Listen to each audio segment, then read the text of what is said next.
Hey, welcome to The Explainer. Today we are diving deep into George Orwell's 1984. We're gonna deconstruct the chillingly perfect system of control in that world, a system designed not just to crush your body, but to completely rewire your mind. All right, so here's how we're going to break this down. First, we'll step into Oceania itself. Then, we'll look at the architecture of oppression, the government.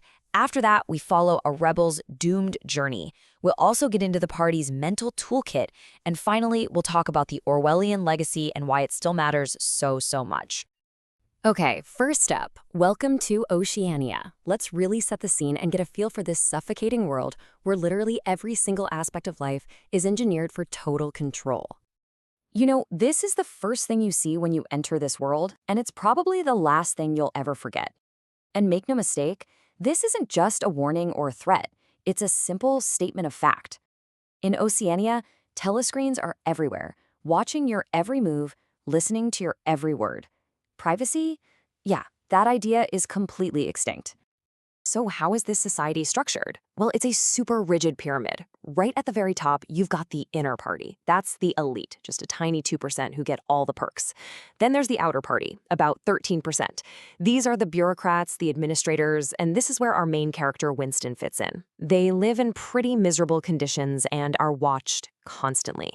And then at the very bottom, you have the proles. They make up a whopping 85% of the population, and the party just keeps them distracted and powerless with cheap entertainment. They literally call it prole feed. And the crazy part? The whole world order is a giant lie. You're told there are 3 superstates locked in this endless war, right? But the war, it's a total sham. It's not about winning. Its real purpose is all about control, at home. It's a way to burn through resources so everyone stays poor and scared. It justifies the party having absolute power.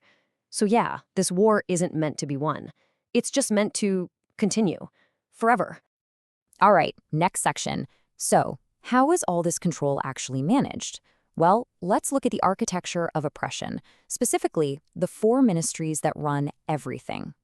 And this is where you really see the twisted genius of it all, and it perfectly sets up this idea of doublethink. So you have the Ministry of Truth, which does nothing but create propaganda and lies. The Ministry of Peace, its job is to wage perpetual war. The Ministry of Love is where you go for torture and brainwashing. And the Ministry of Plenty, it makes sure everyone is on the brink of starvation. See the pattern? Each name is the exact opposite of what it actually does. And here's the kicker. It's not just irony. It's a horrifically efficient closed-loop system. Think about it. The Ministry of Truth pumps out propaganda to explain away the shortages created by the Ministry of Plenty. Those shortages then justify the endless war run by the Ministry of Peace. And if anyone dares to question any of this, well, that's what the Ministry of Love is for. It's a perfect, self-sustaining machine built on pure power. Okay, so we've seen the big picture. Now let's zoom in and see how this machine grinds down one single person. This is the rebel's doomed journey. A case study in control through the eyes of Winston Smith. So Winston's rebellion, it happens in stages. It starts small, with a thought crime. He secretly buys a diary and writes, "Down with Big Brother." Then it becomes a real, physical rebellion when he has an illicit love affair with Julia. But here's the thing he doesn't realize. Every step he takes is leading him right where the party wants him, straight into the Ministry of Love.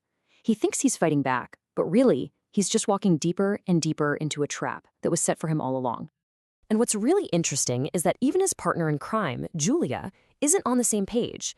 Winston's rebellion is ideological, it's abstract. He's desperate to understand why the party does what it does. Julia, she's what the book calls a rebel from the waist downwards. She doesn't care about the why, she just wants to enjoy herself and break the rules for personal pleasure. And that difference between them, that's a huge vulnerability, and it's exactly what the party uses to spring its trap on Winston. And then, inside the Ministry of Love, it all comes out. Winston's torturer, O'Brien, just lays it all bare. He tells him the party doesn't want power for some greater good or for wealth or anything like that. The party wants power simply for the sake of having power. Power isn't the means to an end. Power is the end. The object of oppression is oppression. It's just one of the most terrifyingly simple and honest motives for pure evil you'll ever read. So how do they actually pull this off? How do they achieve total mental domination? Let's break down the party's mental toolkit. the 3 core weapons they use to control not just what you do, but what you're even capable of thinking. First up, you've got Newspeak. This is absolutely brilliant and terrifying. The party is literally re-engineering the English language, just gutting it of words. They're getting rid of concepts like freedom or honor or justice. Why? Because their ultimate goal is to make rebellion literally unthinkable, because soon there won't be any words left to even form the thought. Next on the list is doublethink. This is the mental gymnastics you have to perform to survive. It's the ability to hold 2 completely contradictory ideas in your head at the same time and believe both of them. It's knowing deep down that the party is lying to you, while also believing that lie with every fiber of your being. It's how war is peace and freedom is slavery can make perfect sense. It's basically weaponized insanity. And the final piece of the puzzle, thought crime. This is the big one. In Oceania, you don't actually have to do anything wrong. Just thinking a rebellious thought is the most serious crime you can commit. The thought is the crime. It's a system designed to crush dissent before it even has a chance to become an action. It turns every single citizen into their own thought police. Okay, so this all sounds like some grim, far-off dystopia, right? But the real question is, why does a book that's over 75 years old still feel so urgent, so relevant? Let's talk about the Orwellian legacy.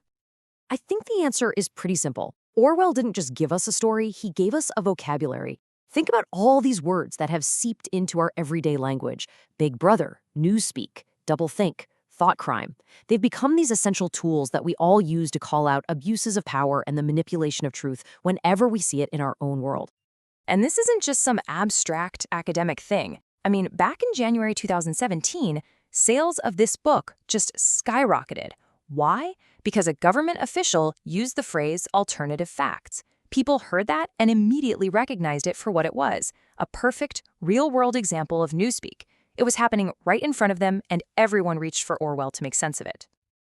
And that's really the key takeaway here. The real power of 1984 isn't that it was some kind of prophecy. It's that it's a timeless toolbox.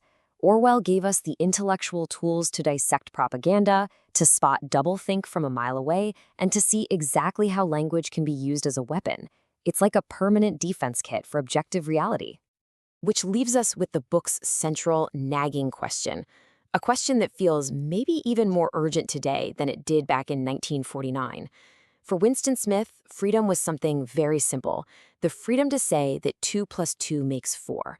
So in our own age of alternative facts and constant information warfare, how do we defend that same simple fundamental liberty?